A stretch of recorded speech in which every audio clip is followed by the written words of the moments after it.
حسب تصريحات، ستدخل الممثلة بوليوود الشهيرة كاجول إلى عرض أقدار الأزواج لتقدم لبراتشي بعض الدعم العاطفي، وتجعلها تعتقد أن كل شيء سيكون على ما يرام حتى لا تشعر باليأس. سيؤدي دخول كاجول ودعمها إلى جعل براتشي قوية مرة أخرى، وسيحدث تحول دراماتيكي في الحكاية.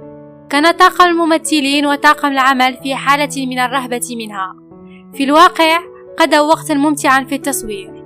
كما قالت موجدة تشافيكار: أعتقد أن كاجول هي واحدة من أفضل الممثلين في الصناعة، وأشعر حقا بأنني محظوظة لأنني أكون قادرة على المشاركة مساحة من الشاشة معها.